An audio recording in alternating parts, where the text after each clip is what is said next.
Okay, so I'm talking with Jake from Rattlesnake TV, which is a YouTube channel that I was recommended by YouTube when I was in Thailand earlier this year. And I looked into his channel and saw a lot of things that were of common interest. And after a couple months of watching his videos and seeing how fast the channel was growing and how interesting it was to me, I reached out to him and asked if we could possibly do an interview in the future. And he graciously accepted. And so here we are. So, Jake, why don't you tell us a little bit about your personal background and what led you to launch your channel and what you're trying to do with the channel? So, my personal background is not really, I mean, it's kind of interesting, I guess, not really that interesting, but I've come from more of a liberal atheist sort of background. I'm born and raised in Australia, which is a very, very sort of atheist society.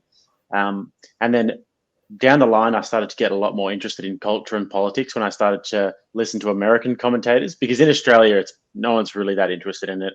We're a very sort of safe, wealthy, stable country, so no one really cares that much about politics. Where in America, it's more of a sport, and I quite like the competitive nature of it. So started to listen to some more American commentators, and then it became like a serious hobby of mine, to the point where in my spare time, all I was really doing was watching people like, Michael Knowles and Matt Walsh and Ben Shapiro from the Daily Wire, and was really interested in Jordan Peterson and Joe Rogan podcasts. And then one day I was in between corporate jobs. I'd been doing it for 6 months or so. I was absolutely hating this corporate life. And then I decided to quit my job. After going to a Jordan Peterson lecture, I decided to quit my job and focus full time on content creating. And I had like no subscribers at this stage. And then I had one video that did really well, like a Russell Brand video, and it just blew up and went quite viral. And it was the sort of start for me. And then I managed to keep on producing content that people liked. And here we are. So that's a short summary. I've done did a lot of media before this as well, but yeah. What was your first YouTube video? The Russell Brand, when was that?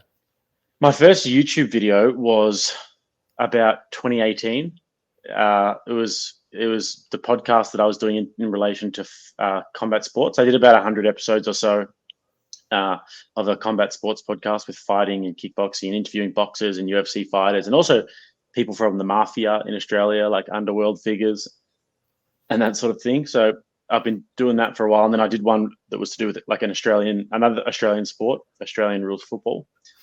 Did a bunch of episodes with that. And then I did one during COVID. I got really involved in that whole thing when the vaccine mandates were happening. And when I was looking at that, before that, I was very apolitical, but then COVID sort of red pilled me. And then I began to get involved. When did you do the Russell Brand video? You said that did well. That was, I believe it was like October or November of last year. So it's probably coming on to like a year of the channel. Very so soon. I think it was November. When your channel was referred to me, then it was fairly new, because I saw you like in late February or March. So it was not that. Yeah. It was very, I think I don't remember, but I think you had not more than 30,000 subscribers at the time that your channel was recommended to me. So I thought that was interesting that the content must have really matched, because it wasn't like a huge channel. It was fairly new, but yet Google was pushing it to me. So I thought that was interesting.